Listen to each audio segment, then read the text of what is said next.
prepare for battle, but victory comes from the Lord. And we back again out here playing some football on Thursday night. Let it snow, let it snow, let it snow. Touchdowns out here. Let us know some touchdowns. Jingle bells, jingle all the way. Love you. Oh, where the fun it is to ride in a one-horse open sleigh. Hey!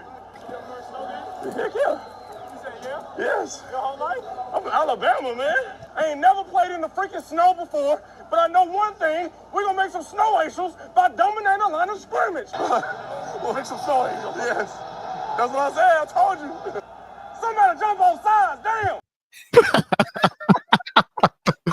Oh man, you gotta love Jameis, man. The horses are ready, but victory comes from the Lord. There it is. Dog, y'all remember when ESPN was doing the Zion cam when he was at Duke? Mm-hmm. If you had to pick between Red Zone and a Jameis / Hot Mic cam on a Sunday, Jameis. That's a layup. Him and Marshawn Lynch, I would take any day. I'll listen to both of them. Bro, how is nobody at these production companies thought of this? I'm in the wrong profession. I missed my calling. He's low key making the Browns kind of cool. They still suck, but people want to watch. Do they stink? Because they definitely knocked off the Ravens. They are just definitely knocked off the Steelers. They're definitely more competitive with a good quarterback. Well, that's very on and more likable. And more likable. He's so likable. He's so likable, bro. He's hilarious. Go ahead. No, I was gonna say they went from the probably most unlikable quarterback in the NFL, depending on who you ask, to arguably one of the most likable quarterbacks in the NFL. He's one of the most likable people in sports. Yes, he is. Yes, he is. Big fan. We have to protect him at all costs. At all costs, man. Welcome one, welcome all, welcome near, welcome far. Welcome to the world's greatest sports podcast. Somebody said podcast. We missed it. We missed that last week, man. It wasn't the same. That made me feel missed when you said it and there was just like a weird pause and I'm like, oh yeah, and then you like, and then I tried it and it didn't hit the same. That's like it's okay. That's like our punchline. We all have our thing. We all have our thing we bring to the table. That is my contribution to the show. I'll see you guys later. Have a good night. All right, Russell drops Mike. Hey man, we before we do anything, please like, share, and subscribe. I got called out by our manager Breeze. Hey, you remember, like and subscribe. Like, share, subscribe. Go to Somebody Said Sports on YouTube and share it with a friend and hop in the comments and let us know how you feel. Also, check out our website at sspsports.com, where I will be writing an article once the season ends. There's several candidates for Florida State that I want to kind of touch on. So check out the website. Hey, you want to do what to some candidates? All right, bro. That's nuts. I missed you, Breeze. I missed you. Glad to be back.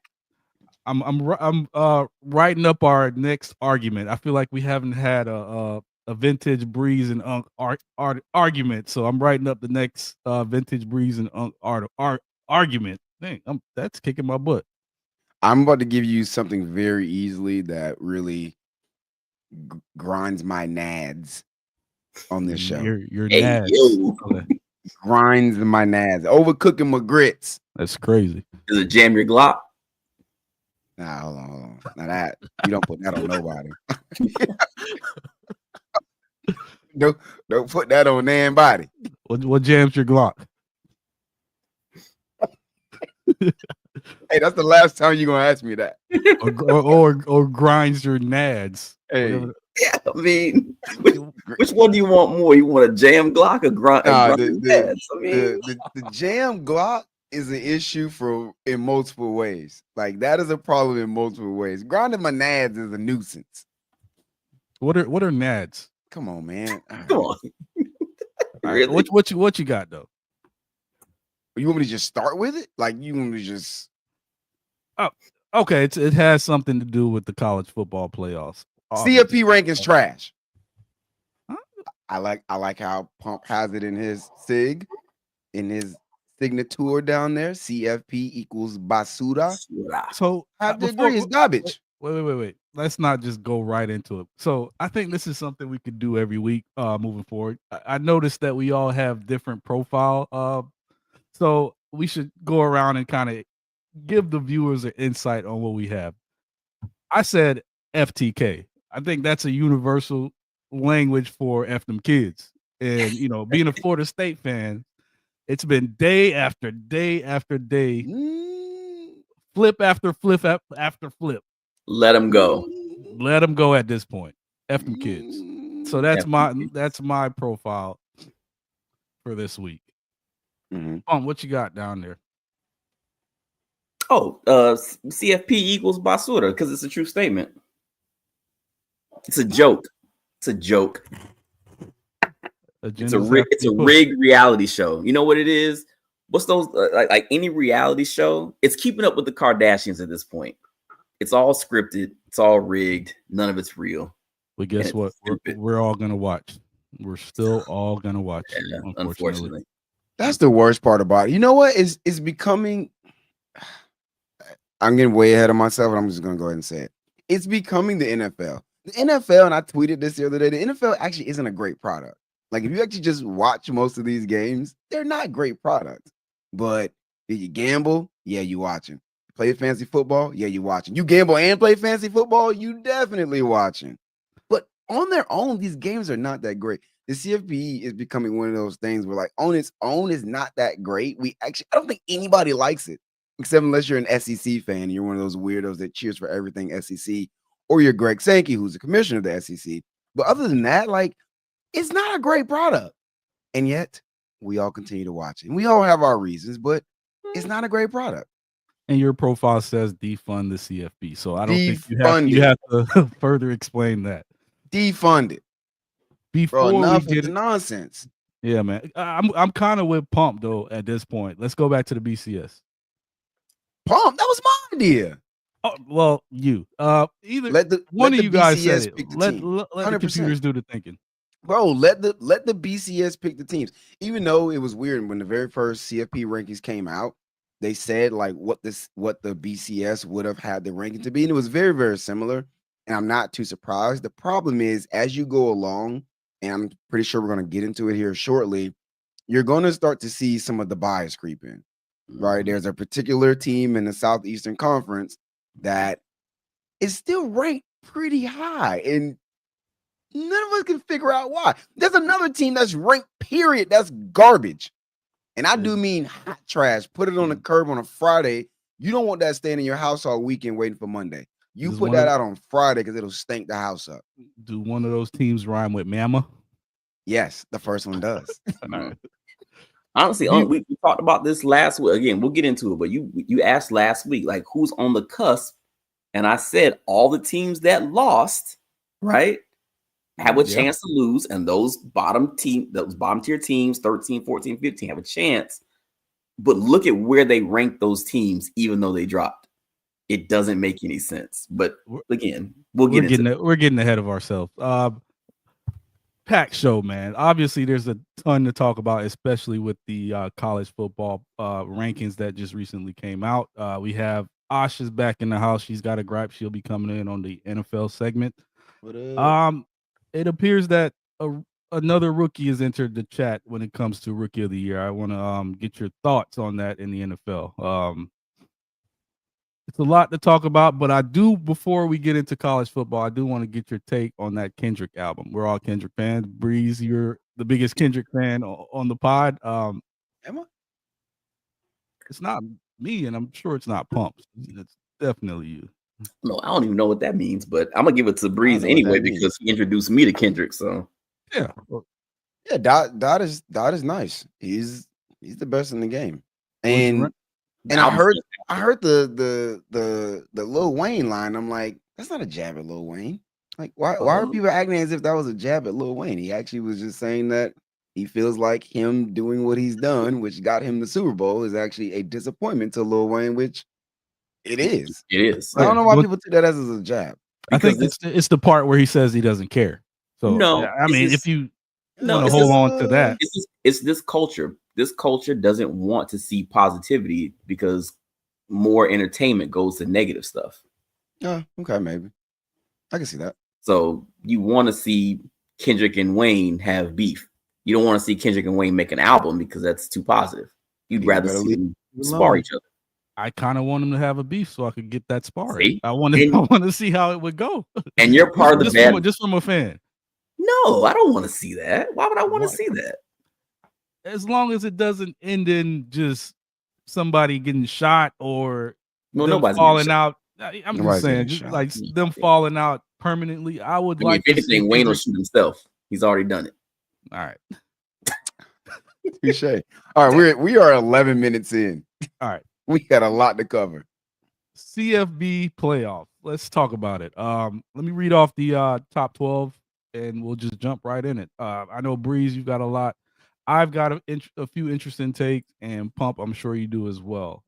Starting this thing out, we have Oregon, number 1, Ohio State, number 2, Texas, number 3, Penn State, Notre Dame, Miami, Georgia, Tennessee, SMU, Indiana, Boise State, and Clemson to round out the top 12. So if the playoffs were to start today and we're going with the first round, Arizona State at 16 will go at Ohio State. Number 8 Tennessee will be at number 7 Georgia. Number 10 Indiana will be at number 4 Penn State, and number 9 SMU goes on the road against Notre Dame. Breeze, I'll kick it over to you. Where you want to start with this one? Yeah, so I got it up on the screen for those who haven't seen it. This is kind of how it lays out. I know it's still weird and we're all getting used to, well, they're ranked number 6, but Miami's number 3, and here's based on highest ranked conference championships. I mean, I'll start the top 4 based on like the rankings that they did. I think those are correct. Like, I have no issue with their rankings at the top. So let's start there. You know, Oregon being at the top. I think Oregon has looked like the best team in the country, pretty much hands down. Ohio State at number 2. Can't take anything from Ohio State. The only team they've lost to is Oregon. They beat everybody else that you put in front of them, including some teams that are ranked who I think are overrated, but they beat those people. And then you've got, it was number 3, Texas. Same thing. Texas in the vaunted SEC, the mighty SEC. Well, here they are. They've only lost 1 game, and it's to Georgia, who also is a highly ranked team. Texas is right where they should be. And then you've got number 4. This is where I kind of start to get a little funky. You got Penn State, which they've played 1 team with a pulse. They lost to that 1 team with a pulse. But my theme for this is going to be winning games has to matter. So at that point, you know what, Penn State, you've won all but 1 game, similar to Ohio State. Your 1 loss was to another top 5 team in Ohio State. And you beat everybody else, then fine. You know what, Penn State wants to be at 4. That's great. As a Miami fan, the way this is laying out right here, what I have showing up, give me this. I would love to get the winner of Indiana or Penn State in the second round of the CFP playoffs. I was about to say, why are you upset about it? You're in prime position because either we saw Indiana this week against Ohio State. They had 1 good drive, and after that, you saw who the better team was the rest of the game. It went downhill from there. So this bracket sets up perfectly for Miami. It's essentially a layup, and you all know how I feel about Penn State.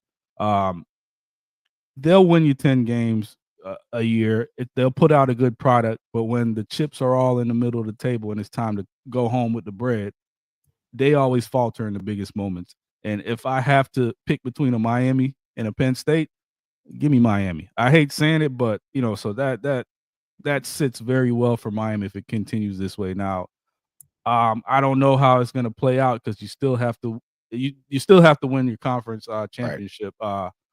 Not to take a shot, but Miami hasn't been in the conference championship or won a conference championship since being in the ACC. So you want to see them get that done first before looking ahead to the playoffs. But right now it looks really good for them. I'm going to circle back to that conversation about the ACC championship game. We'll circle back to that. Let's finish reacting to the rest of this.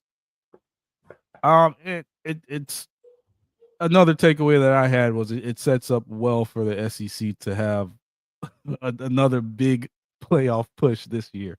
Because you mentioned pre-pod that Bama has 3 losses, and they sit right on the outside, with the Iron Bowl coming up to, potentially squeak back into the playoff picture. Georgia hasn't looked that great. Tennessee hasn't looked that great. Ole Miss may still have a shot on the outside looking in. So it's typical college football where you're gonna have these SEC teams that keep getting chances after chances after chances, and these other teams such as a SMU or a Miami in the ACC have to essentially be perfect in order to even have a shot. Yeah, that's pumped. I feel like you was about to. He looks pissed. Oh, like to me, in all honesty, like the whole thing's a joke. At the beginning of the year, I talked about jokingly, but seriously, saying how many SEC and Big Ten teams would get in. You have to put in an ACC champion and a Big 12 champion just off of default, essentially, right? But like I'm sitting here and I'm looking at this, and this is not a knock against, this is not being biased or whatever. In my mind, I'm sitting here and I want to honestly ask you guys, why is Miami at this point ranked over SMU? Why is Miami ranked over SMU? Yeah, based off of who they've played, who they've lost to, and the opponents that they've played.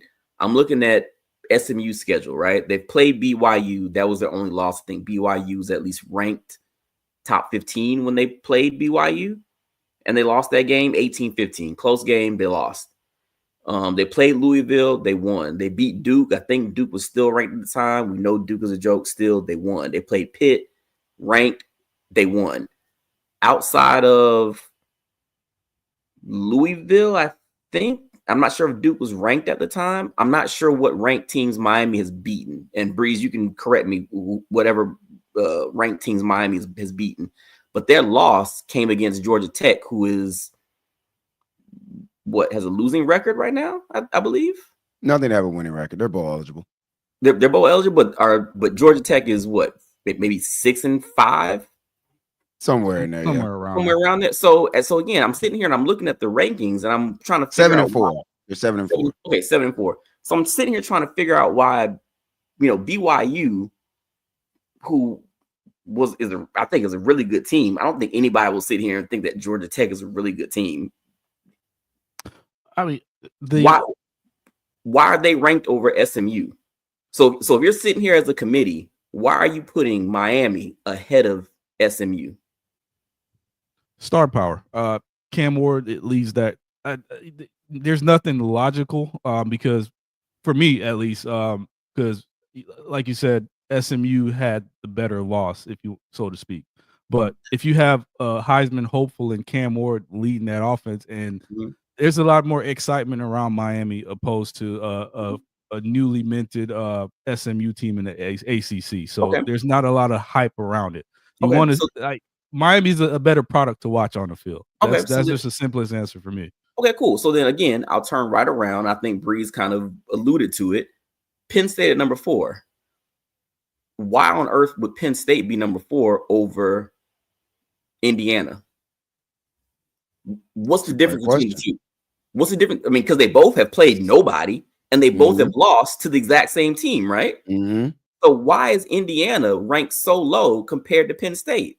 And Indiana has a way stronger margin of victory. But and here's the knock on Indiana. I'll answer both of your scenarios. Both of your scenarios. The issue is the fact that where teams started ranked, which I'm not going to go on my whole don't rank teams until week 6 thing. Not going to do that tonight. Well, we can do it in the off season, but that's part of the issue, right? Miami started the season ranked. It's much easier to stay ranked than to get ranked, right? Same thing for Penn State. Penn State started the season, I believe, as a top 10 team, and they won every game except that one game against Ohio State. The thing with those teams is the differential of where those teams are in the rankings, except Penn State and Indiana has a bit of a gap. Miami and SMU is only a 3-spot gap. So, you want to move SMU up from Miami. I really got no gripes with that. I really have no issue with that. You think Indiana should be closer to Penn State? I got no issue with that either. My issue is the teams that have lost multiple games and are still in striking distance. They're still hanging around. They're first 4 out. Alabama has some of the worst losses of all the top 15 teams. Wait. It's the vaunting SEC. It's the tough. But in all honesty, Breeze, this is why I led with those two questions first, right? Because to me, that's low-hanging fruit. Because once you start getting into SEC and Big Ten territory, especially SEC territory, that's when you have to say, well, their losses are good losses. Alabama's losses aren't good losses. They're not good losses. None of the losses are good losses. And in all honesty, if you go back to last week's episode when me and Unc were talking, when I'm sitting here and I'm looking at Georgia, I'm like, well, what Georgia am I going to get? Everybody thinks that Georgia is this dominant team. Well, they've had some really bad games, and they've lost to some teams that if you think that Georgia's really that good, they shouldn't lose to. So right now, if I'm looking at who's really dominant in the SEC, is Texas really dominant? Not really. They've had some bad games. So who's the next team? Georgia. Okay. The next team after that is Tennessee, which we don't think is dominant at all. We've had questions after they stopped beating Pinellas Park and Clearwater. We've had questions about them all season. They blow the doors off of UTEP, though. They'll blow the doors off of Bogey, and they right? could potentially lose this week. They have a upset seeking Vandy coming to town, so they've been giant slayers. Yeah. So again, and then we look at Ole Miss. Is any loss to Ole Miss a quality loss? No, it's Ole Miss. Ole Miss is Ole Miss, bro. Ole Miss and Alabama still being top 15, and this is what I was talking about before. We're like, yeah, the BCS. On the initial CFP rankings that they dropped, it was very similar to what the BCS would have put out. I'm like, cool. The problem is, as it goes, the bias starts to creep in. Ole Miss just lost at Florida. And everybody wants to, there's new life injected into the Florida Gators. And I don't believe it. And the quarterback is turning things around. Coming into this last game, he had 7 touchdowns, 5 picks. He was not lighting the world on fire. They did not unearth the next Cam Newton overnight in a week's time. That's a bad loss. He is good though. Let's not put that out and there. I think he has the potential to be great. I think he has the potential to be great. He's not great right now. That's a bad loss. Miami went into that same venue and blew the doors off those people. Yep. Let's not act like that's now a good loss. It's a good SEC loss. It's hard to go in the swamp and win. Is it hard? Because Miami made it look real easy. How hard is it exactly? Let's just be honest. And several other teams went in there and made it look easy as well. Ole Miss has no business top 15. I seen a tweet where they said they would rank Florida right now if they could. Like that's how good they think that's Florida Missouri is right now. If Florida was ranked preseason like Missouri, they'd still be ranked like Missouri. Missouri stinks. And they stink. Missouri is garbage. And why are those people top 25? They try to keep Missouri ranked so high to make some of these wins.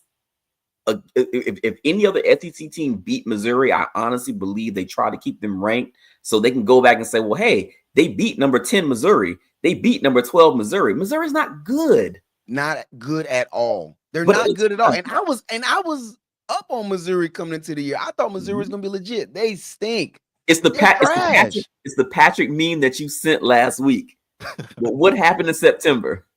Bro. But September doesn't matter until September matters. It doesn't make any sense. It really doesn't make any sense. And that's why I said my overall theme and my thought process in this is winning games has to matter. Yep. Like it has to come down to who's winning games and who's not. Because Pump, you kind of open the door on this, and we don't have to spend a lot of time on it. I don't think there are any dominant teams. For the first time in a while, this is probably the most parity we've seen in college football in a while. Probably like early Saban years. This is where what we asked for. There is no clear-cut team where you like, bro, I will put my mortgage and wife on them. Like, there's no team like that. Even in Oregon being undefeated and being able to beat Ohio State, I'm not putting my mortgage on Oregon to win a championship. This close to losing to Wisconsin. Bro, they were that close to losing Wisconsin. They were a couple of plays away from losing to Ohio State. So, who has had their issues. Every team has faults. Every team is imperfect right now, which is why so many of these teams have a legitimate shot more than we've ever seen before. And so it's okay to say, look, there's no juggernaut. There's no team that has to get in. If they lose games, they don't have to get in. There's been times before where we've seen teams who are like, yeah, all right, they might have lost that game, but we know when the chips are really down and they get on that big stage, they're going to show up, they're going to be competent, and they're going to look good. They're probably going to win. There aren't a ton of those teams this year.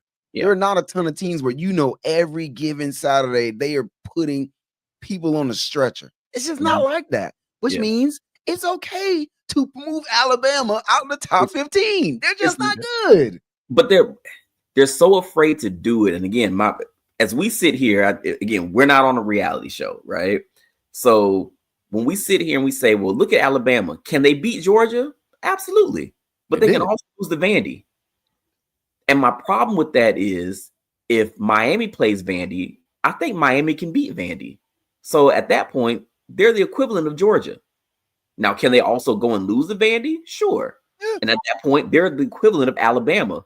But for whatever reason, we put the SEC here and the Big Ten here and the ACC way down here, even though the best teams in the ACC, I think, can beat some of the best teams in both of those conferences, in all honesty. Hey, listen, this might come back to bite me. I'm going to say it. Y'all know I'm usually very cautious. I don't say a lot of hot takes. We got a spicy take. Yeah, I usually don't say a bunch of crazy stuff, but obviously as a Miami fan, I'm starting to seriously consider the idea of like, what does Miami in the playoff look like? And I'm looking across the landscape, and I'm not afraid of a lot of these teams. Now, can Miami lose to every one of these teams on this list? Absolutely. Yeah. Can Miami beat every team on this list? Yes. Probably on the right Saturday. I think we'll have the best quarterback in almost all these matchups. Is my defense going to stand up? Who knows? But will it matter? Who knows? We watched a Washington team who had a defense that was in the 50s overall make it to the championship last year.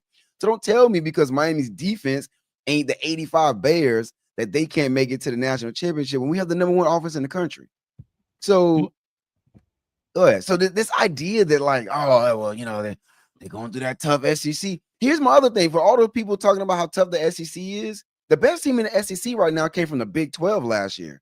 And last year when they was in the Big 12, well, they didn't play anybody. They were in the Big 12. The Big 12 is garbage. Well, now they're in the SEC, and they look just as good.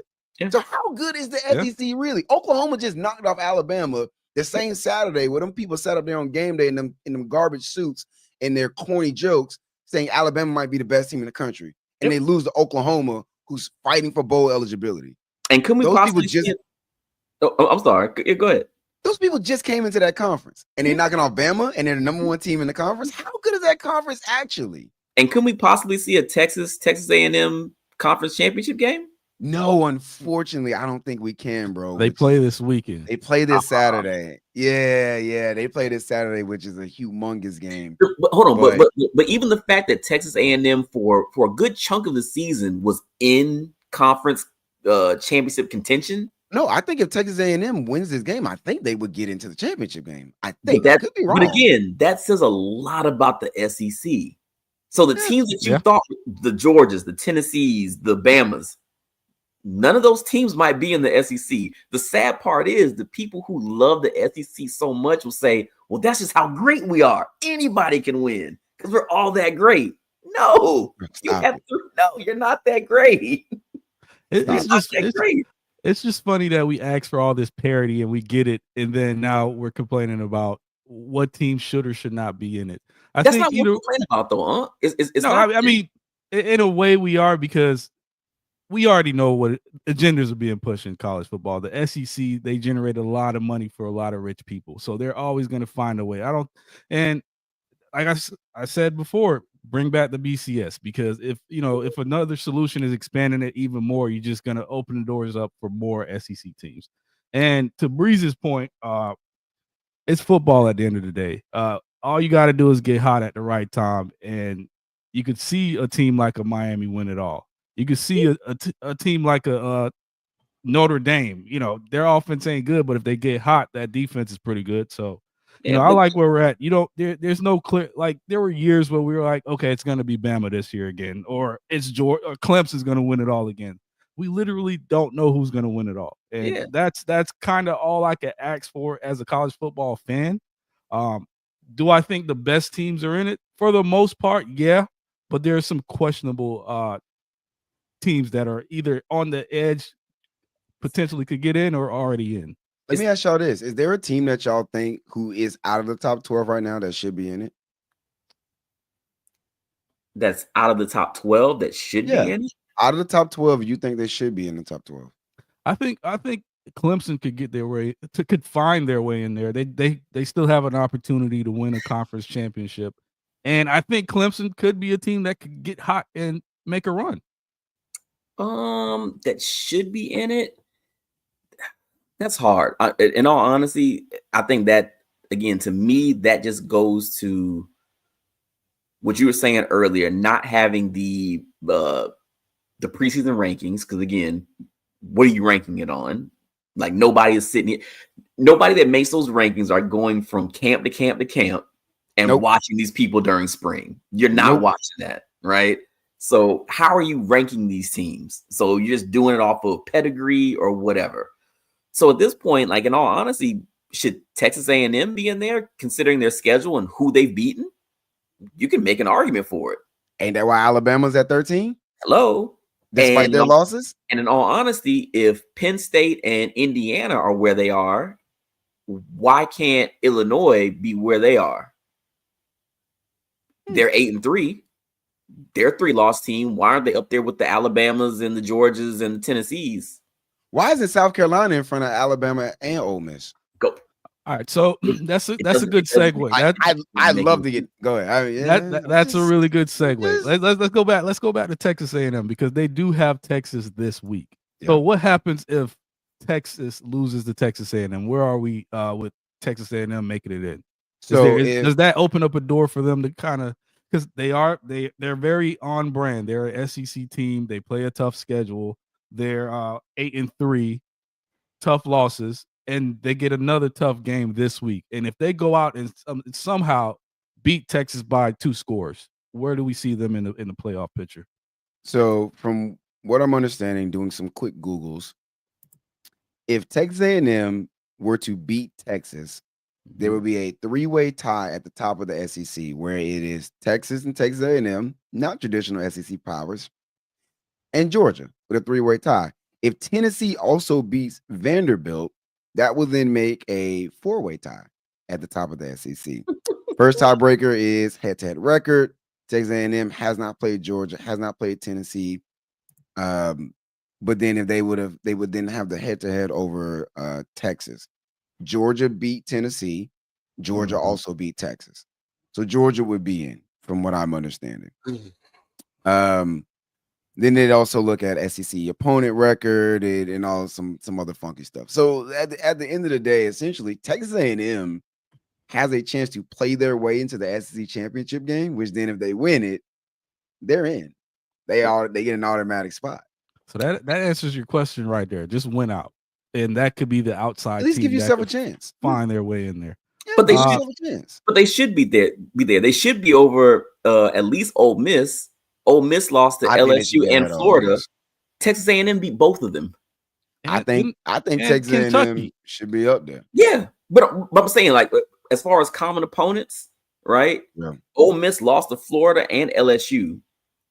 Texas A&M beat both of them. I agree. So common opponents, you should be ranked higher. In theory, yeah.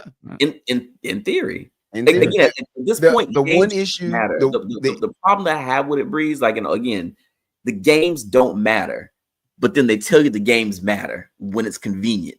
The games matter when they want them to, right? Or it's a situation where I might have text you and 12 on the group chat, the Warriors war chant. Hey, text, right? So they made a point that, hey, you know what? It's a war of attrition right now in the SEC because you got so many guys that are hurt, and now other parts of the ball have to step up. And that really pissed me off, considering. Oh boy, yeah, right? It really pissed me off because now, why does it matter if your star players are getting hurt? Well, to me, that means you shouldn't be in the playoff contention. Based off of history, what happened? You shouldn't be in playoff contention. Because now your stars are getting hurt. But in the SEC, it doesn't matter. Now it's time for other guys to step up. It can't work that way, right? You just can't do it. So now it'd be weird to me now. Imagine all of us are on the committee, right? Me and Unc have certain ties. Breeze, you have certain ties. We're all ACC guys, but we come from different conferences. Clearly, it's hard for me to not have bias for my school, right? Yeah. Which is why the computer always worked. Use the computer because it has no bias. Put in all the criteria that you want to, because at that point, when it came to the computer, the games actually mattered. If you lost, you were gone. What was the reason? What was the reason why they took the computers away again? I forgot. They weren't making enough money. Yeah, you can't. It's hard to sell it. It's hard to market around it. They wanted to reinvent and revamp and reimagine the entire system. I thought the BCS was just fine. And honestly, I think the BCS with a 14 playoff, 6 at the most, would be fantastic. I'm also anti-expansion, but that's a different conversation for another day. I think the BCS would have this thing just fine because at the end, like to the point that Pump just made, you know for certainty, the BCS don't care what your logo look like. It doesn't care what you did last year. It doesn't care what your trophy case looks like. What did you do when the games were played? That's what mattered.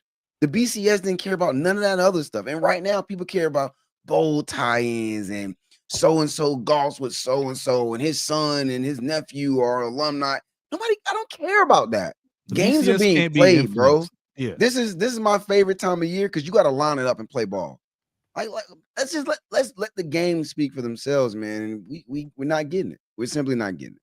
Yeah. Hey, real quick, let's shout out 12 here in the chat. He said Arizona State should be higher. Shout out to Dilly, first of all. He's got that team playing outside of their minds right now. They are 9-2 and could finish out really well. Hopefully they win out and stay in the playoff contention. So here's the funniest thing. There's a chance that the Big 12 champion, if it's Arizona State, they're probably fine. There's a chance the Big 12 champion does not get into the playoff, which is crazy. I learned that today. Did y'all know that? No, explain. I didn't know that either. So apparently it is the highest ranked, the top 5 highest ranked conference champions.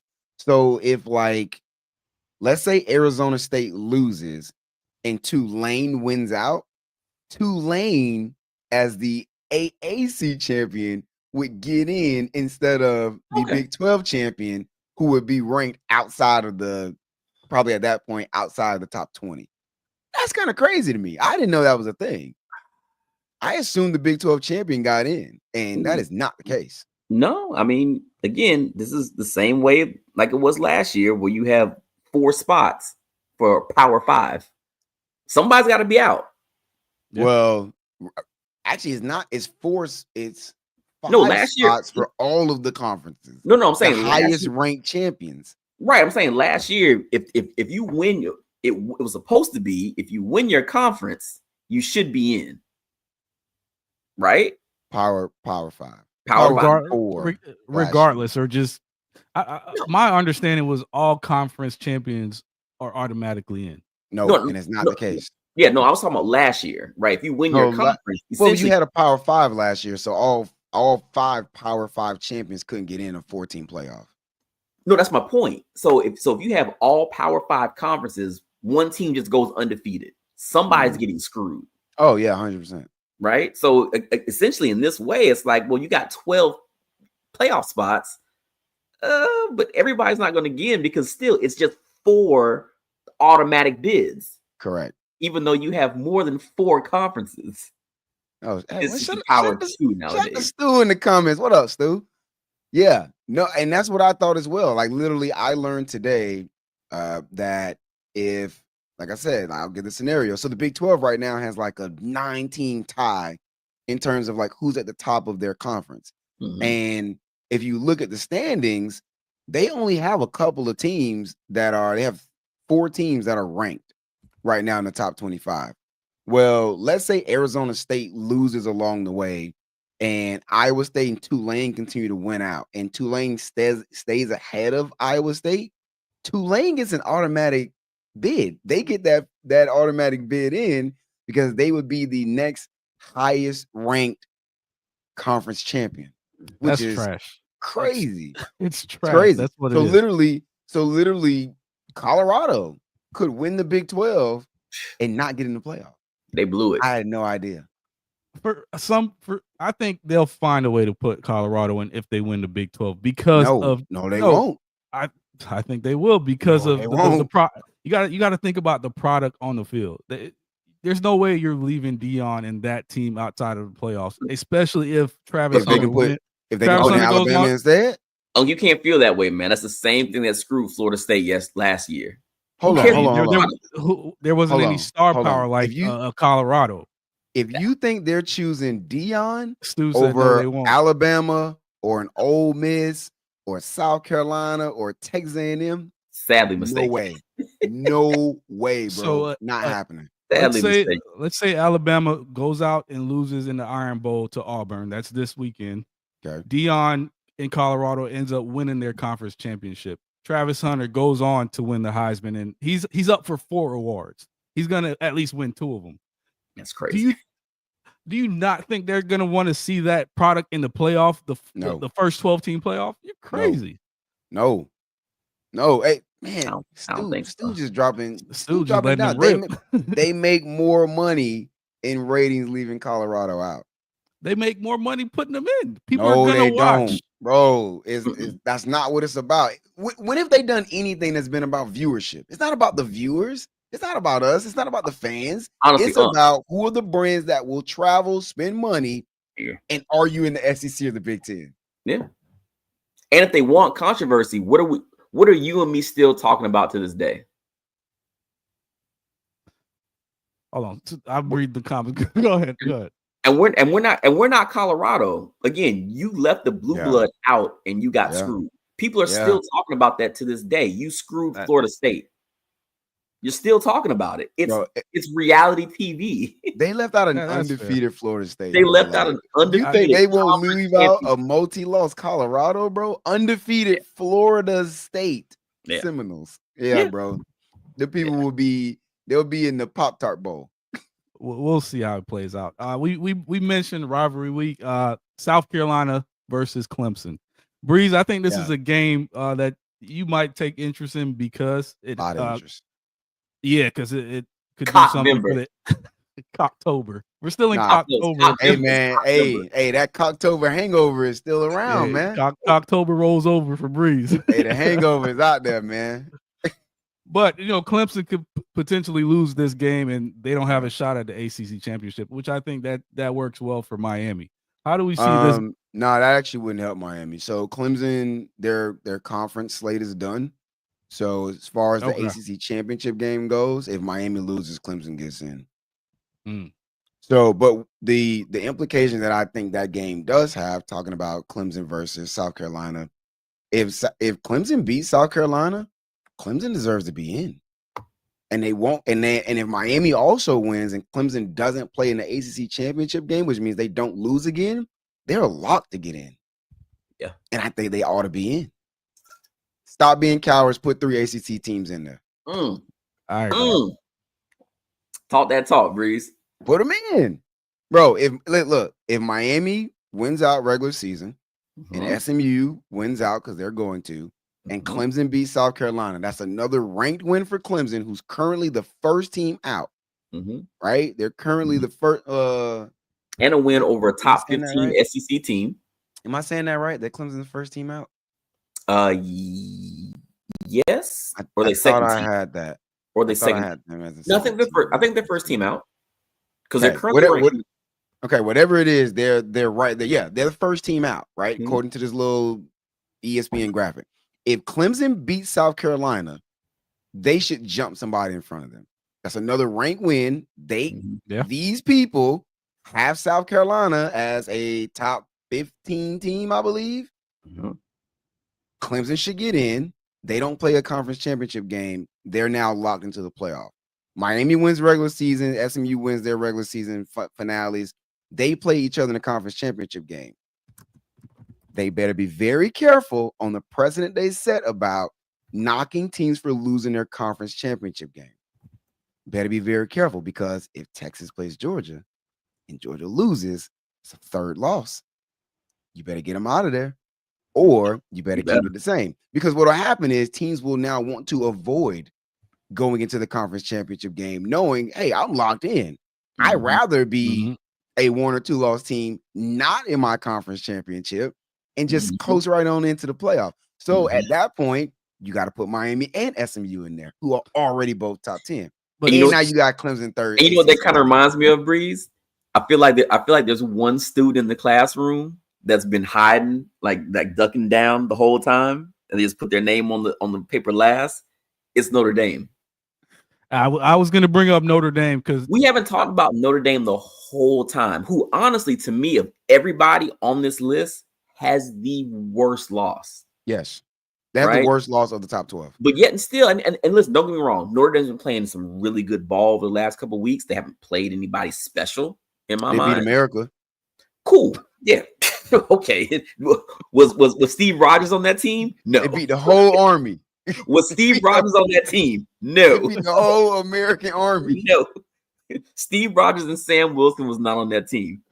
Oh man, but honestly, it goes to something that you actually said, I think, in the group chat not too long ago about the point of even wanting to play in your conference championship game. Yeah.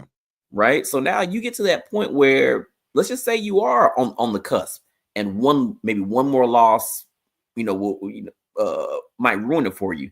Do I really want to play in that conference game? I'll just say, hey, you know what? We're gonna bow out because that game doesn't matter. It goes back to the idea of these games not meaning anything. Again, conference championship games mean nothing now. Yeah, right? If you win, you lose, who cares? But in all honesty, if you're an 8-3 team, you can still make a playoff. The games don't matter because somebody else says they matter until they do matter. Just be ranked preseason. That's all it takes. And it goes back to what Stu said in the comments. SEC gonna bring that money. Do these other conference generate as much money as the SEC? So you kind of have to find a way to get them in. But I hate that because Notre Dame's not in the conference. Notre Dame brings money. Yeah, right. I think that Florida State and Clemson fans travel strong. Clemson's a brand name at this point, right? They've made themselves a brand name. Are they up there with the Bamas and FSUs? No, but they're very, very close. But if FSU was right there in the playoffs, you know that Florida State fans travel strong. Florida State's a brand. Hey, look, I'm telling y'all right now, if things play out as they're laid out currently, and Miami gets that game in Atlanta, it's gonna be a lot of orange and green in there. I'm telling you that right now. It was a large swath of Miami fans at the Cal game across the country. Bro, Miami's okay. All right. Because I'm gonna be one of them. Hold on, Breeze. When they're good, Miami travels. When they're not good, they don't travel. Well, that's the point. We're good. It's the playoff game. We're gonna travel. No, my point is right now, if you looked at that Florida State Notre Dame game, there was tons of garnet and gold there. And we were 1-8. Yeah, I mean, everybody gets in that school. If you look at the Ireland game, there was a ton of Florida State fans. It doesn't matter where you go, Florida State fans are going to travel. Miami, I agree. I can't really co-sign that all the way. No, Florida State fans travel very, very well, and there's a crap ton of them. All right, let's keep it pushing. Do we see any other rivalry games this week? I know you got Michigan, Ohio State. That's not the game that it used to be in the past. Do you see a potential upset there, or that's a easy win for Ohio State? They're going to beat them by 30. Can USC potentially pull the upset against Notre Dame? Yes, they can. That's why I wanted to bring the Notre Dame up because they can. They don't play that good, and you know how I feel about Riley Leonard at quarterback. He cannot make the throws necessary of a NFL quarterback. And if I'm USC, I'm loading the box and I'm forcing him to make throws. I've been saying it all season. He's relying on his legs. And USC is still USC. They got the athletes. So I will force Riley Leonard to play quarterback. And USC still has a really good offense. So that could be a potential upset that could kind of shake things up. Do they really have a good offense at this point? Good enough to beat Notre Dame. Jaden Maeva. Yeah, they just put up 19. They put up 19 against UCLA. They still got Zach Branch. They got some weapons that could cause problem for Notre Dame. Notre Dame beats them by 20. Stop it.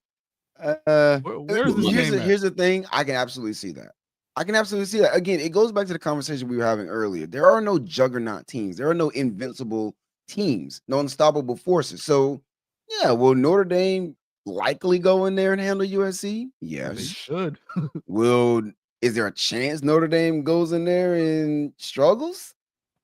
Yeah, there's a chance. Notre So Dame has a lot of momentum right now. I can't say that there's no way it doesn't happen. This is a USC team who also is close to beating Penn State, who's top 5 in the country. No, out there on the West they're Coast. ranked number 5. They're not the team. Hey. I mean, they were 4th. They're not the 4th best team. What that little number next to their name say? Nothing. Top 5. Okay, I'm just saying. I'm saying there's a chance. Am I going to pick USC to win this game? No. Do I want them to win it? Yes. And is there a chance they can win it? I think so. Man, listen, there's a chance Jesus comes back tomorrow. There's very much a chance he comes back tomorrow. There's Absolutely. a chance. Notre Dame, and there's a chance. Notre Dame by Notre Dame by 21. I'm taking it over. Pump, how do we feel about this Gators Florida State game Saturday? Yeah. Listen, and 12, you could chime in the comments. Breeze, you remember weeks ago, I think that you and me did a 2-man weave, and I'm not sure if it was the Tennessee game, but I told you that it said less about the opponent, but more about UF. Yeah. And at that point, I'm watching Florida. I'm like, man, they're not playing the way that we said that they were going to play this season. They're actually playing like they believe in what they have in that locker room. And I think they got a boost when they got a quarterback that they believed in. I think it matters, right? We always know that's the most important position on the field, right? I think the Gators really believe that they have enough on that team to be decent, right? DJ Lagway, yeah, his stats aren't lighting up the world, but I just think that team believes in him. And it was enough for that collective to say, all right, fine, we'll keep Billy Napier. That says a lot, right? They're getting more recruits. They're getting flips. They're doing a lot of stuff, and they're competing in a lot of games. With that being said, Florida State by 10. There it is. Stop it. Anything is possible. Shout out to Stu. They're still not good, man. I still don't believe Florida's good. I think they play better than what they are. If y'all had just a pulse on offense beyond playing Charleston Southern, because I actually think your defense is decent. I think you have a decent defense. Is it the juggernaut we all thought it would be? No. It's not like, the dominant force we thought it would be. Yeah. Me included. But it's a decent defense. And I don't think the Gators offense is anything outrageous either. If you just had a pulse on offense, if Florida State just could feign some sense of normalcy or consistency on offense, I would pick y'all to win this game. I'm actually cheering for y'all to win this game. I usually, as a Miami fan, cheer for both teams to lose somehow. Man, I know it's not possible. Give us the score, man. Don't break. I know it's not possible. I don't want you to break this game down. God, I'm not necessarily breaking it down, man. I think y'all lose, but God, you have a chance to do the best thing in the world. They're flying so high off of 7-6. Like, what is their record? Aren't they like are they 6-5? What is their record? They talking like they headed in the playoffs. No, I gotta pull this up. What is these people's record? Because they are talking crazy. Like, are they still the cusp of another losing season? Actually, they're 6-5. No, they're 6-5. They're going bowling. Yeah, they are so hyped about this 6-5 record. If they were to lose to the worst Florida State team any of us have ever seen, it'd be the funniest thing ever. I really am hoping it happens. I want it to happen. But the funny thing is, Breeze, in all honesty, 6-6 for this Florida team, even if they lose to Florida State, is so much better than what we thought we were getting.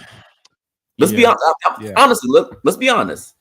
Okay. And especially the teams that they beat and the way that they were competitive in the games that we thought they were going to get drugged. If I'm a Florida fan, yeah, I can understand why they're saying, you know what, hey, it's not as bad as we thought it was going to be. So it's actually right on par. Which makes me hurt. Actually, it's very on brand for a Billy Napier team. He sucked so bad at the beginning of the season. He gives you enough to keep him around. We all know he can recruit. Let's just get that out of here for now. Like, can he actually coach? and I still don't think he can coach. They're having a good stretch, but as fans, we overreact. A lot of FSU fans are overreacting over Luke Kromenhawk having a really good game against Charleston Southern. You mean Clearwater? Yeah, bogey. I didn't overreact because I already know the product we have. I mean, I sent a video to Pump and 12 in the group chat of our right tackle Jeremiah Byers backpedaling at the snap of the ball. The DN ain't even touched him yet, and he's already in the quarterback's lap. No, hold on. No, you got to send it to Breeze. They're already in shotgun, right? Stop, and the quarterback drops back 5 yards. Stop it. Somehow, some way, our tackle ends up. He's back there. Bro, cut it out. Untouched. Bro, cut it out. He's just in a straight back. He's covering the deep thirds. Firing hands and feet. So with that being said, I know what we are. So, as fans, you get an inch, you try to take a mile. That's what the Gators fans are doing. Although I don't think we'll win this game, it's still a rivalry game. So I said it's close at half. We're down by 7, 10-3 at half. Florida scores another 7 points and we lose 17-3 because we're not scoring. We don't score against legitimate teams, Power 5 teams. So I do think it's close to half. I agree with that. It's at home. 24-17 Knowles. Shout out to Stu. 24-17. Y'all scoring 24 points on a power. I'm with my brother. I'm rolling my brother. 24-17 Knowles. Go Knowles. I hope you get it. I hope you get it. I hope you get that. Man, I am being very genuine. I mean that. I don't believe that from you. No, I really do hope you get it because these people are hype over them beating a mid LSU team. LSU's been mid all year. Lost to the USC, who we all think stinks, and Ole Miss after Jackson Dart literally turns into Tyler Van Dyke, and all of a sudden these people think Billy Napier is Nick Saban. Like it's ridiculous. Hey, I love it. Breeze, what I tell you about Jackson Dart and Ole Miss? Don't buy it. Yeah, well, I did. It's a bad buy. Which means that win doesn't look as impressive. So Stu said in public, you don't talk bad about your family. I got to be honest about my family. Yeah, as well, we got to keep it a buck in here. Yeah, man. Nah, I don't talk bad about 12 in public. I got nothing. He often starts with me. I mean, in private all day. In public, he usually starts with me. Well, I mean, I don't start it though. He's a terrible guy. Don't you just love when we had a bad game, we just got blown out, and Mike's like, it's about the response. How do you come back from this? How do you respond? All right, we got to move on from Florida State. Yeah, I'm gonna go on a rant. My bad. 12 said the response is a loss. Oh man. All right. I think that's it on college football. So yeah, did you want to talk about these awards? Like I said, Travis Hunter, he's up for 4 of them: the Heisman, the Biletnikoff. He's not up for the Thorpe, which I think Breeze, you had a take on that. It's stupid. How is he up for the Maxwell and he's up for all this other stuff and he's not up for the award for the best defensive back in the country? That's stupid. Which is his primary position. That's just dumb. But again, and shout out to a few national known media folks who actually keep it a buck. They've all come out and said that the people who vote on this stuff don't actually watch the games. They don't. They read some headlines, they see some stuff on Twitter or social media. They don't actually watch the games. Yeah. There's no way you watch these games and you think that he's worth being on the Biletnikoff, but he's not worthy of being on the Thorpe. Because honestly, I think his stats as a DB are way better than his stats as a receiver. He's not a top 10 receiver in the country. Stats wise, talent wise, sure, but stats wise, no. So if you put him on the Biletnikoff and you don't put him on the Thorpe, that tells me you don't actually watch games. Yeah, and I'm sure his stats as a DB is way better than Caleb Downs. So I think they had to throw a safety in the mix. But Caleb Downs is elite. Like he's elite, but from him. I don't think he's doing what Travis is doing on the defensive side. I think at some point you have these leagues have to start taking the power back away from the sports writers. I think back in the day when you had writers who actually had a little bit of integrity outside of wanting to make a name for themselves. Like real journalism. Yeah, Like, you know, I mean, that used to be a thing back in the day. But now, you know, again, to me, it all made sense when T.O. wasn't a first ballot Hall of Famer, because you had sports writers who had a grudge, because everything about that man's numbers says you belong in the Hall of Fame on your first year, but they didn't do it. Stupid. So the fact that you have one guy who's up for 3 different awards, which how often does that happen? Never. Right? 4, not 3, 4. 4. How often does that happen?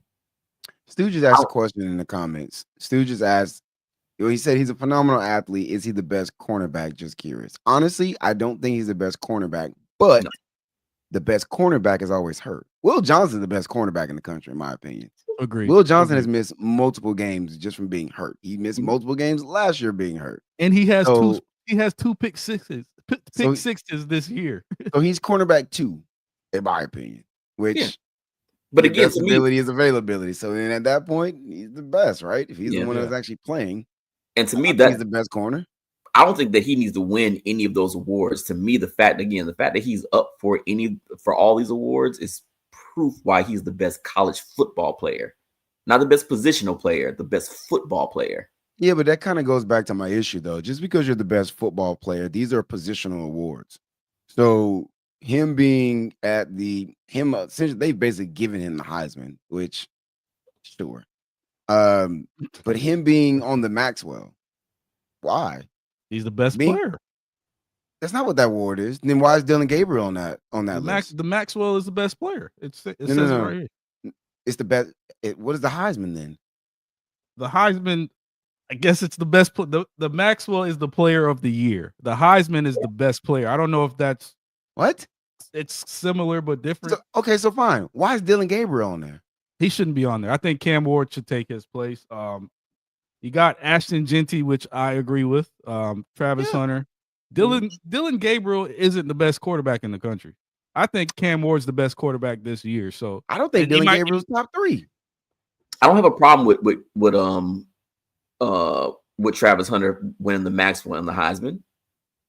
What stats say that he should win either of them?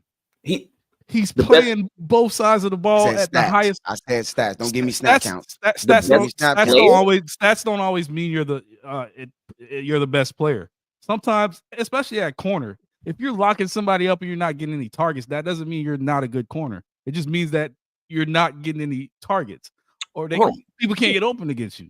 Breeze, what's the title of the award? What's the title of the Maxwell Award? Player of the Year. Does it say defensive player? It just says Player of the Year. It doesn't say offensive player? No. Or special teams player? So just best player. Just best player. So, I mean, he's the best football player, which is essentially the Heisman. So if you win the Heisman, you probably win the Maxwell. And last year that didn't happen. So that's not the case either. I mean, but it should. Should it? What are the rules? Please, somebody give me the guidelines. I'd love to hear them. I'm just going off of the name of the award. because every time I see him in the arguments for him winning any of this stuff, snap count is on there. I don't care if you play 400 snaps. Okay, he also has over 1,000 yards receiving and like 80 catches and 10 not touchdowns. Top 10. He's not a top 10 receiver statistically. But then you throw in he plays defense full time. That means something. Now the stats. What kind of stats are you playing? Which one is he playing full time? What kind of stats? Both full time. Let me ask you a question though. What kind of stats do you expect him to have as a corner? Interceptions, passes defended, tackles. Wait, why don't you think snap count matters? Throw some snacks. Throw some sacks in there. Blitz him off the edge. I don't know. I mean, he saved. Go ahead. Hey, the argument from him being a corner and being on this list. Why has no other corner won it? No. I'm asking why you don't think snap count matters for him? What does snap count mean actually, in terms of being the best player? What does that actually mean? No. So no. When you see that, what's his number compared to the next person? Oh, I don't know. They don't show the other people's. My question is, what does it mean? What am I supposed to take from that? So I'm assuming that probably what you would take from that is if the average player does 50 snaps a game. He's probably doing 70, 80 snaps a game. Okay. So his effectiveness at that point with that many snaps means that he's affecting the game on both sides. Again, I think me and Unc actually talked about it last week. He's affecting the game when he comes off he doesn't come off the field. Oh, there you go. That's why his snap count matters. He actually does come off the field. He rarely comes off the field. He probably comes off the field like 5 meaningful times a game. Y'all know me. I'm a very analytical individual. This is what I do for a living. If you want to give me a stat that shows his impact on plays, fine. Show me that. If you show me that and you say, hey, run look, those numbers? This is I don't have the access to the data. I don't have that information to run those numbers. But if you want to show me that, ESPN has it. Show me that. Don't show me that he played 70 snaps because Caleb Downs was a great running back. Play Caleb Downs at running back. Now he's a Heisman.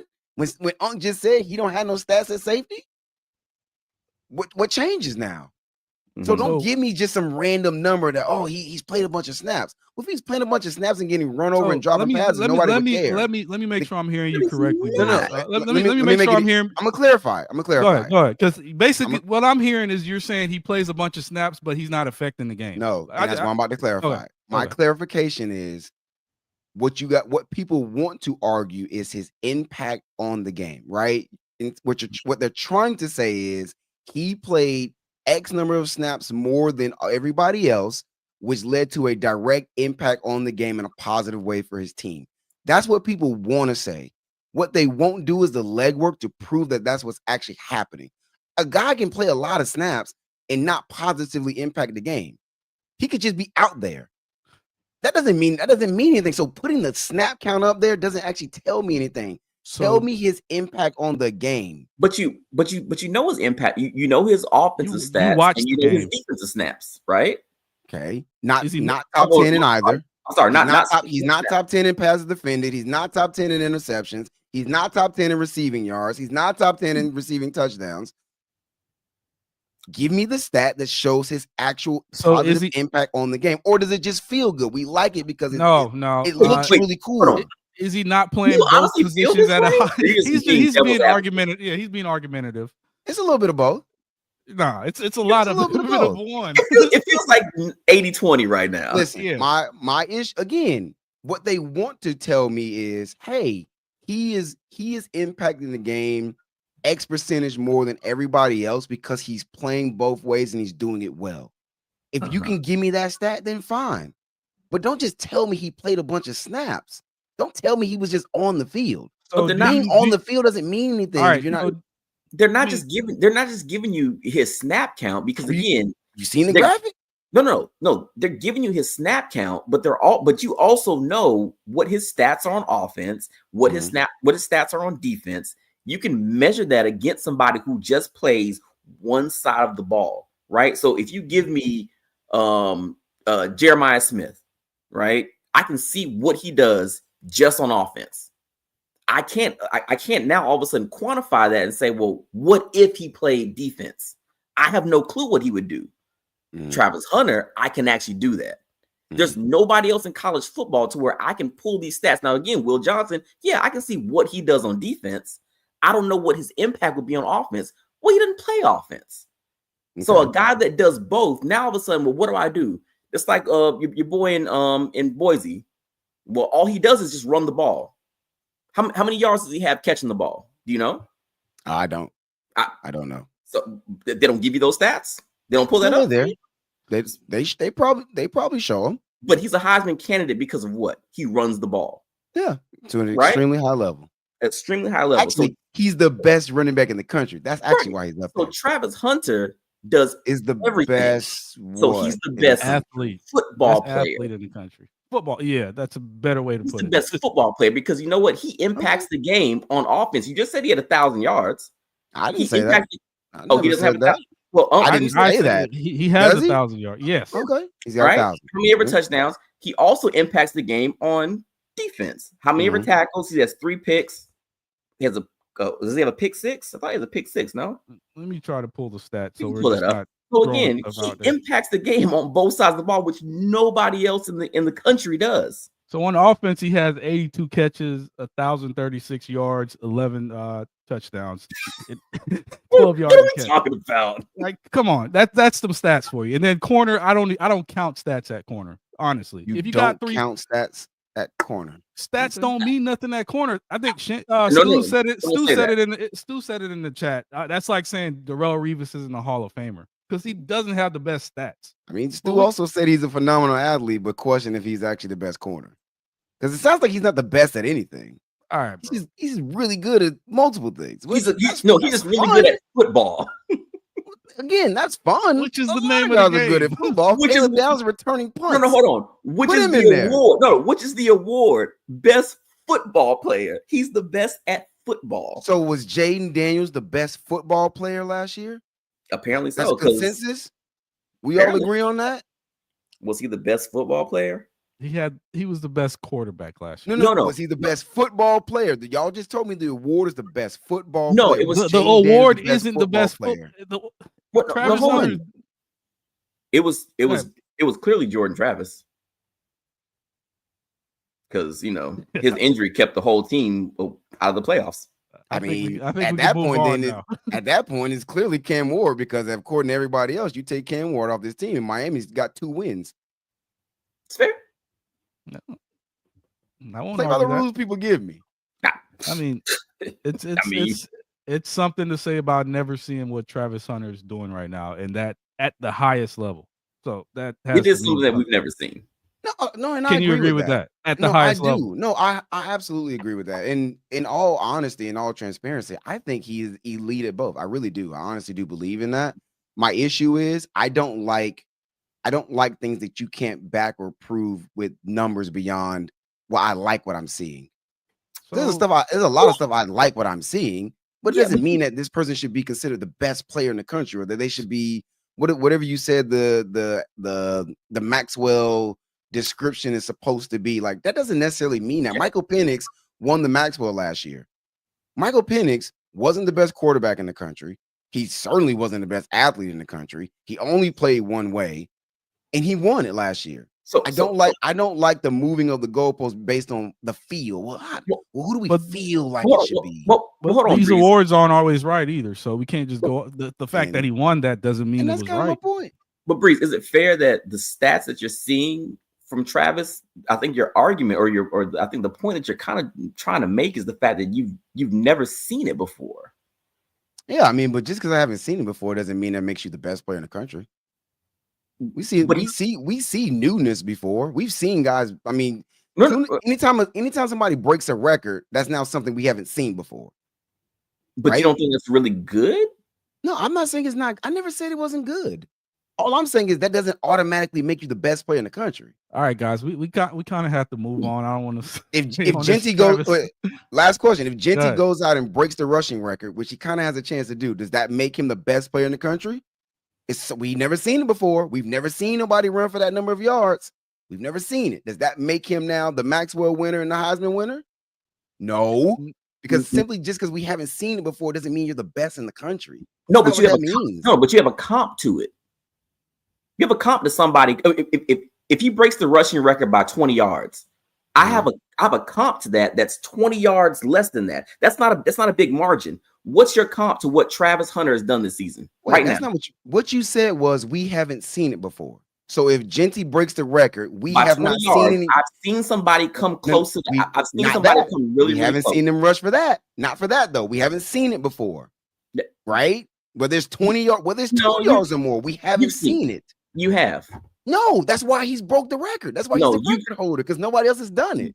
If you see somebody rush for 2,100 yards, and now all of a sudden somebody rushes for 2,102, you've seen somebody rush for 21 plus yards, but not 2,102, and that's why he's the first one to have done it, and that's why he's the record holder. That's how records work. Are we arguing the sense of how records work? No. You're arguing with something that I know that you know. Again, he's moving the goalposts, and we're going to be here all night. That was his argument. He said we've never seen it before. If you break a record, we've never seen it before. That's how that works. We've seen somebody. LeBron has scored more points than anybody else. We've never seen anybody score as many points as LeBron James, right? That's why he's the record holder. Have we ever seen somebody score as many points as LeBron James? As many? No. And that's Very why he's the close to record. it? So we've Yes. never seen it before, right? But you've seen somebody come really, really close. That's not the question. I- The question is, have No, you that is seen the it question. before? You've It's a never yes seen or no somebody. Hold on, question. hold on. But you've never seen somebody come close to what Travis Hunter is doing. No, Have you? come close. Stu said 2 yards versus 40 snaps. Come on, bro. Have you seen anybody come close to what Travis Hunter is doing right now in college football? And We've better seen question, guys better play both question, ways Breeze. at an elite Have level. you seen somebody Yes, come? I have a comp for it. Who? My guy at Michigan who won the Heisman. Charles He Woodson. played Charles Woodson? most positions at a high level. He won a Heisman. Stop it. No, you haven't. First of Did all, he not you play were most like positions at a high level? one. You It didn't doesn't see matter. it. It doesn't matter if it doesn't matter if I wasn't thought of. It happened.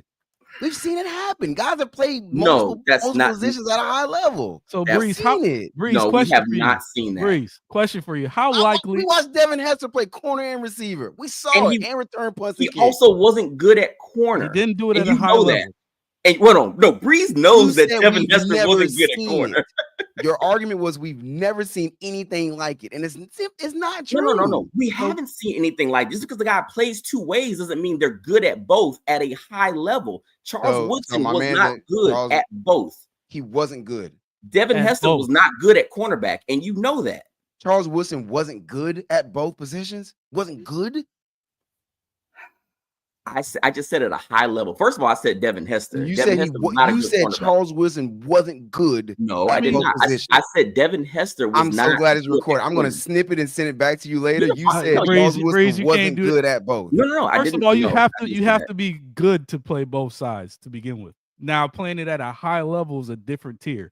Like, they're not just going to put you out there and play you both ways if you aren't good. So you can't hold that argument. Depends on how garbage the team is. Let me ask you this before we got to move on. Sometimes it ain't hard to be in here. How likely is it to see? In Charles Woodson's Heisman season, right? When he played both ways, he had 11 receptions for 231 yards and 2 touchdowns. So again, that's a high yards per catch. Boy, if you don't get your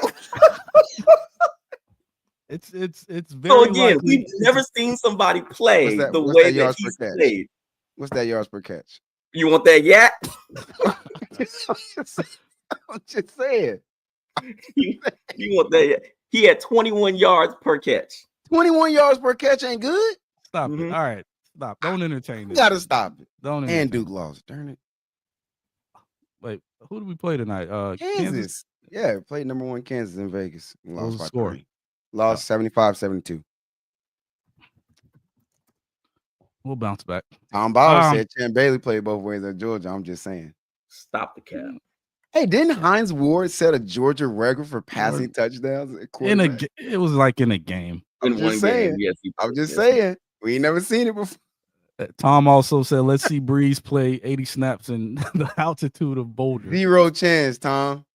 But if he doesn't, he's a Heisman winner because we ain't never seen it. If I do it, y'all better give me that. Y'all ain't never seen it. And it ain't gonna happen. You ain't never seen it. Give me the Heisman. And it ain't gonna happen. All right, man. Anything else we want to touch on for college? Bro. We're an hour 20 in. Honestly, I feel like Asha's gripe is it. Right, you want to wrap it up with Asha's gripe? Yeah, Asha could take us home. All right. Well, there she is. She's queued up. She's ready to go. She's ready to go. So let's let's go. We'll close out college. Y'all could have argued for another hour. And all Breeze does is just inch the goalpost back just an inch every single time. Of course he does. I'm rebutting what y'all are giving me. I see why you could have been a lawyer. I see why you have a gavel from Harvard. I don't have a gavel from Harvard, bro. Well, he would lose a lot of these on circumstantial evidence. Sure we gotta bring back somebody who said court. Sure. I like me. Oh, I like me too. All right. Well, we gotta bring back somebody said court, and we could argue that Travis Hunter take. Listen, I want all the smoke. All right, we got another gripe from Asha. She missed last week. She's got actually a Giants gripe, so I'm interested to hear about this gripe. And this will bring us into NFL. Shout out to DeVito. Hey y'all. What up? Hey. So first things first, go Noles. Hate week, we're gonna beat the Gators, so let's just start. Just just start there. Go Noles. So basically, what my gripe is this week is about the Giants. So when the Giants and the Eagles played, when Saquon came into the stadium, the Giants fans booed, and Jason Kelsey had put on Twitter like, "Why y'all booing Saquon? He doesn't have anything to do with your front office. That's your front office decision. That's why he's no longer playing with you all. Your front office decided to go with y'all quarterback and Daniel Jones, and that's the decision that y'all, like, as fans, that y'all have to deal with when it's something that your front office decides. That's what y'all have to deal with. So why y'all booing Saquon? It was different amount of answers when it came to why they were booing Saquon. Oh, he should never took the money, and he should have stayed, blah blah blah. Fast forward to now, y'all don't even have no quarterback. Quiet as kept. Y'all ain't even got no GM no more. So once again, why when Saquon went to that game, y'all were booing him? Y'all front office seems to me like it sucks. That's what it sounds like to me. Like y'all they don't know how to make good decisions. They don't know how to make anything. They paid this man $140 million just for him to stay at the house this past Sunday. Shout out to Danny Dimes. No, I will do no such thing at all. I'm with Breeze on this one. No, at all. Saquon ran for 250 some yards this past Sunday. The Giants did that the whole game. Sheesh. So once again, why y'all booing that man? Y'all should be booing y'all front office. That doesn't have anything to do with that man. Y'all decided to pay that star behind quarterback for him to stay at the house now. Now y'all got to pay this man to stay at the house, which is crazy. So Ash, real quick, your man's is in the chat, 12, and he says ops is ops. Do you agree with that? No, because I'm not. I didn't want. I didn't want to leave. I didn't want to leave. I just wanted y'all to pay me. And I agree with all these players. You need to pay me for CTE. If I'm getting CTE, I need to be paid for CTE. But you kind of the op though. Yeah, I think I low key might be with 12 because you could have went to 31 other teams, but you had to go in the division, right? So at that point, if you go to the Cowboys, the Redskins, or the Eagles, you ops.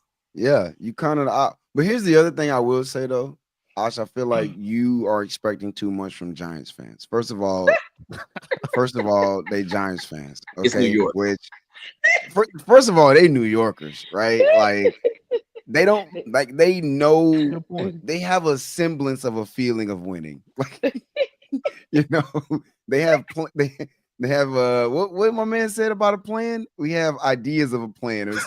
Concepts of a plan. They have concepts of winning. But these are also the same people, and I talked about it on Sunday. They gave Tommy DeVito a standing ovation when he took the field. And before halftime, they was booing this man. It's New Yorkers. Like they just want to feel something. Like they cut themselves just to see if they still bleed. Listen, man, New Yorkers are some of the most entitled people in the country, right? Yeah. And listen, maybe as a Floridian, I hate New Yorkers, right? Because I have too many of them that are around us right now, and they'd be like, "Oh, you guys couldn't survive a minute up in New York. It's so cold." But the minute a little bit of rain comes, oh my God, I want to go back to New York. Shut up.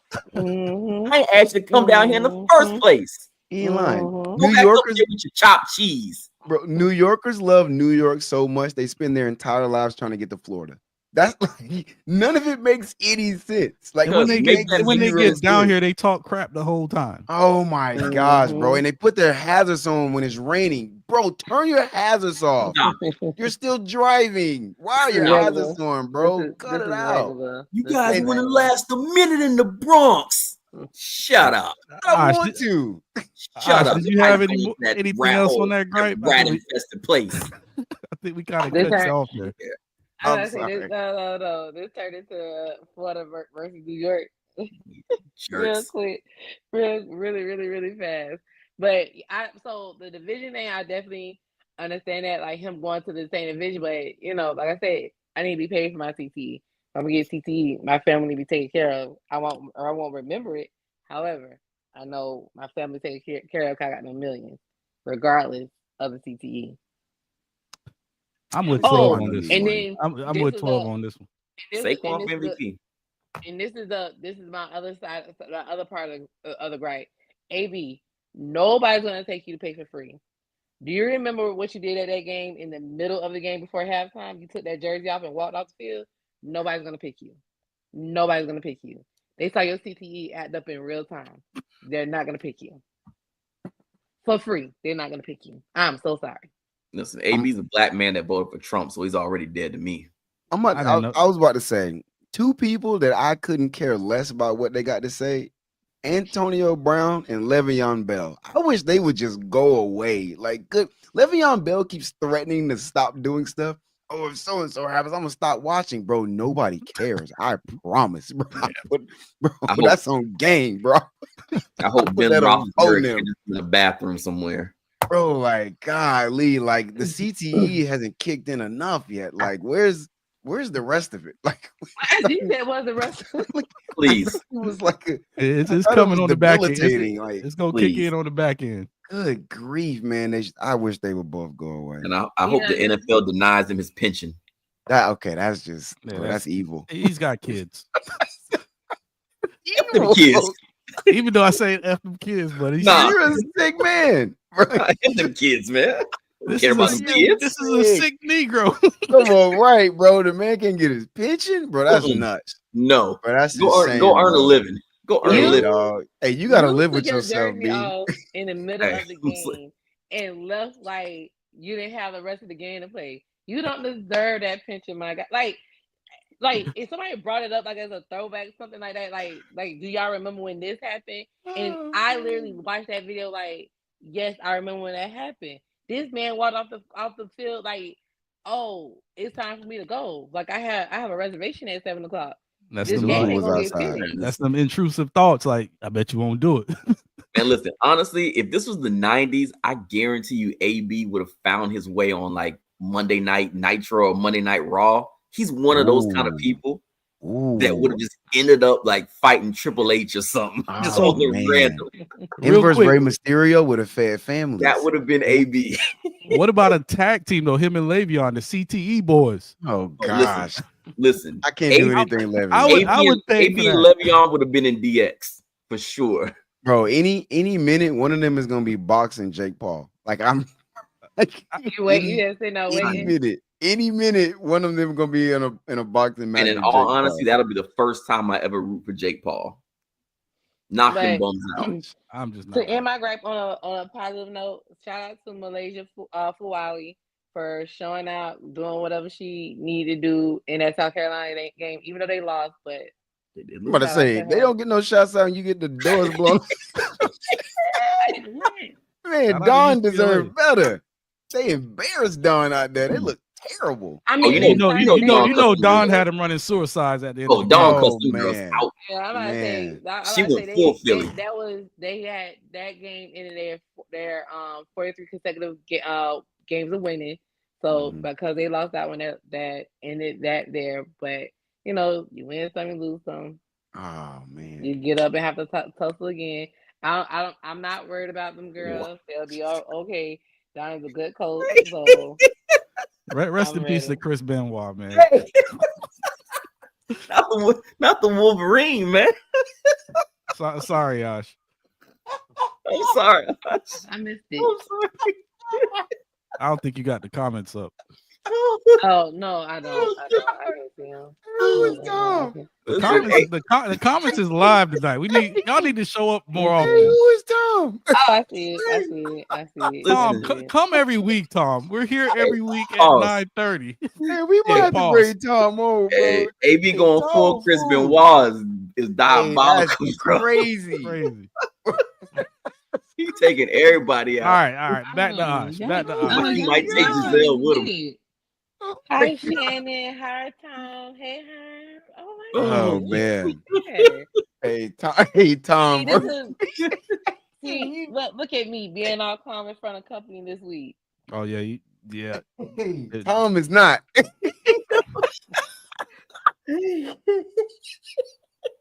Shout out to Tom, man. It's not funny, but it's funny, man. It's sick. Wait, Tom, what college team do you follow? Oh, bro, that's terrible. I need to know this. I'm not laughing because it's funny. She want to close us out with your gripe? Oh, Oh, come on. You know 12 gonna get some of that action. Man. oh God, Oh, man. I'm sorry. All right. Herman's funny. I'm gonna say you went to Kansas State. Hey, shout out to the Wildcats. Shout out to the Wildcats. Yeah, shout out to the Wildcats. Shout out to the boys. One time for Malik Beasley. Mike Beasley. Man. But yeah, that's get in us my out of here. gripe. Wait a minute. Darren Sproles? Yeah. Can Is we it keep Barry going Brown? on Kansas State? Barry Brown? Gibb? Yeah, that's stealing. Barry Brown. Oh, and first, before I go, don't ever try Bogey like that. Bogey just beat Jefferson. They were undefeated and now we're going to the regional finals. Shout out to Bogey. I meant to say that at the top. Quit playing Shout with out to Bogey. Bogey. I don't know where Lakewood is. I haven't. I heard think where Bogey's Lakewood actually is. the best. But Bogey Breeze, might be Bogey the best wants team to in the regional city finals. right now. Breeze, can we kick her out the chat? Bro, No, listen. can't kick me out of chat. Bro, listen. They're gonna play a South Florida team and get dusted up. Enjoy it while you got it. As soon as they play Chaminade, Madonna, Booker T, St. Thomas, or something like that, all that riding high is gonna be out the door. And it's fine, and that's okay. Yeah. But we know it's okay. Y'all used to losing. Lakewood is too. Lakewood is too. Y'all used to lose. Stop it. It's a reason why we Hollywood high. You know that. Yeah. All right. Lakewood ain't been hurt all. This is going. All right. Wrap this up. Wrap this up. Right. We're gonna wrap it up. Shout out to the Noles. Go Noles. This weekend. Quit playing with Lamar Jackson. I need y'all to get that together. Lamar did have that bounce back. Yeah. Shout out to Baker Devontae Mayfield. Hey. I had to take back what I said in the beginning of the season. You doing what you doing. I saw your little block. I saw your block. He ain't blocked nobody. He got in the way. All right, he blocked. Hey, don't do that. Come on, man. Shout out to Bucky. That was all you, my G. Don't do that. But yes, I might be back next week with another gripe. We'll see. I don't know. Depending on how Thanksgiving go, we'll see. True. Well, there you have it. The infamous Asha May. Hey, do we want to keep going on this Kansas State run? I feel like Herm said Colin Klein. No, we're not going on. No, we're not going on. Why not? Get me out of here. Wait, why? Honestly, since Tom's last comment, bro, I'm done. I'm not doing this. That's enough to close the show. I have a moral code, bro. I don't. Y'all are sick people. Y'all are sick. I don't. It's all good.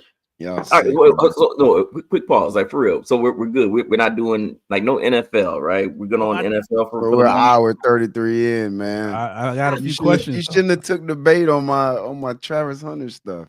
Well, stop being a douchebag about it. And all of a sudden, you don't want to keep going. You shouldn't have took the bait. I haven't been on here. I haven't been on the show in a few weeks. Hey, I started to say use the knives, bro. Listen. I mean, normally it's y'all two, so I just need to get it out of my system. Listen, I ain't got no victory wine this week anyway, so it don't matter. The Bears keep finding Bearsy ways to lose. So I was going to ask you, are you ready to announce that you were wrong at the beginning of the season? About what? Your Bears making the playoffs. I mean, Caleb Williams is a bust. I'm gonna keep saying it until it sticks. Bro, did you watch the game this week? There's no way you watched the game and you saying that. There's no way. I don't care about that. Okay, see, you're like the people who Yeah. vote on the Heisman. You don't Yeah. actually watch games. I watch him. I watch. I him. mean, He's not don't. that, Hold on, he's wait, not that guy. Breeze. He actually posted that he set a Bears rookie record for passing yards. I did it for content. Bro, that man made some throws this week that was like, okay, yeah, that's first overall pick. That's actually the best defense in the league, and he had like 300 yards passing, 2 touchdowns. So Bro, he made some throws that was like, what are we doing? Yeah. So, but he's Bro, a get bust. me out of I here, get it. man. Because he's on a trash team. He's a bust. I get it. He is on a I trash know team. I know it's way too soon, but there's 2 better rookie quarterbacks out there. What, Jaden Daniels on a 3-game losing streak? He's still better than Caleb, and I'll take Bo Nix as well.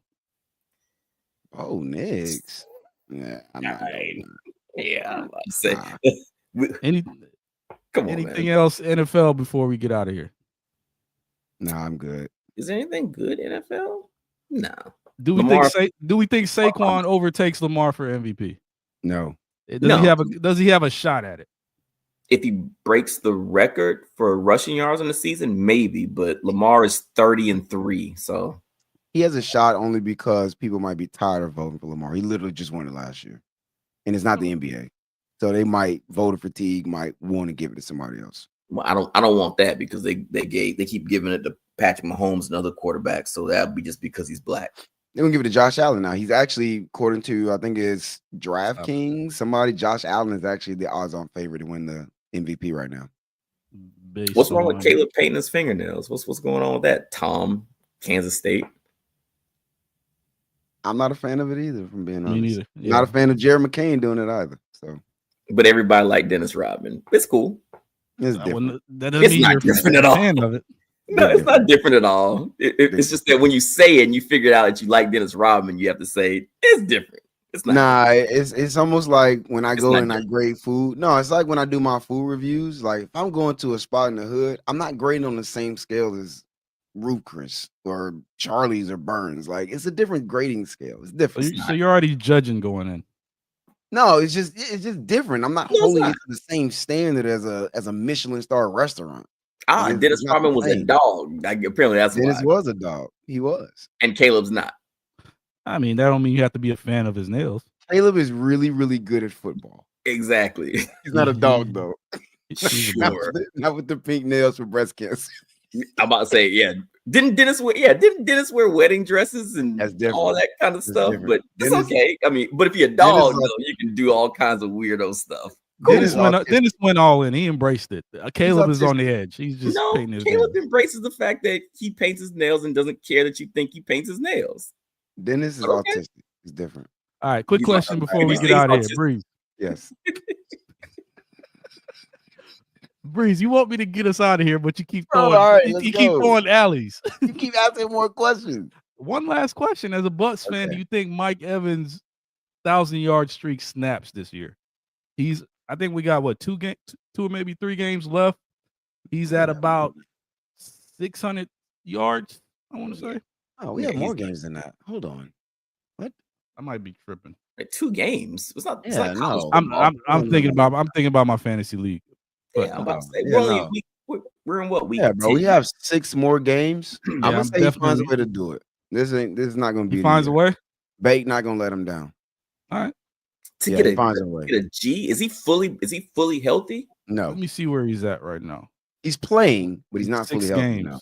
So 6 games, he's got 600 yards right now. So he needs to average $150, something like that, going forward. He has 403 yards. 400 yards. He needs 100 yards. It's 6 more games. He needs 100 yards a game to get to 1,000. He's not going to get that. He's doing it.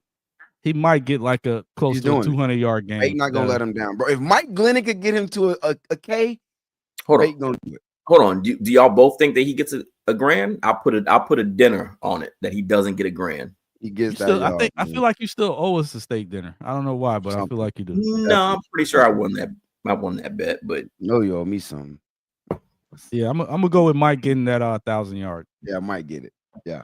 All right. So I think so as well. So dinner. We putting a dinner on it. You can give me dinner, sure. Yeah, we can do dinner. I take that.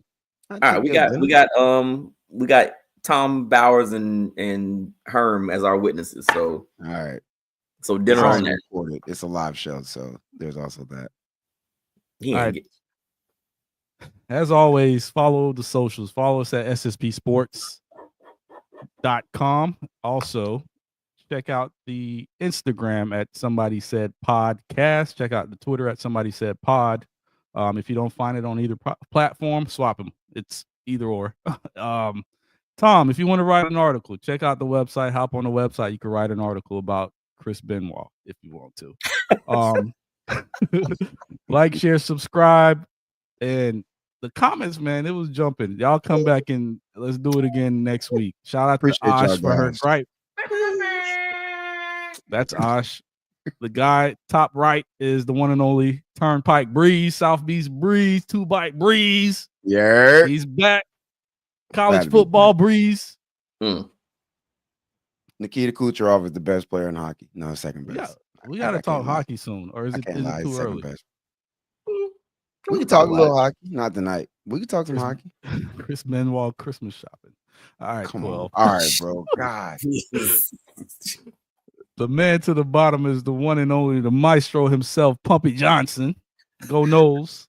I'm flying off the top rope like Owen Hart. Oh my gosh, bro. Bro, that's it. And No, I'm that's it, Unc. bro. And Bro, shout that's out it. I'm hitting the to button. Tom 12 and Stu. Happy hitting the button. Thanksgiving, everybody. We are officially gone when you hit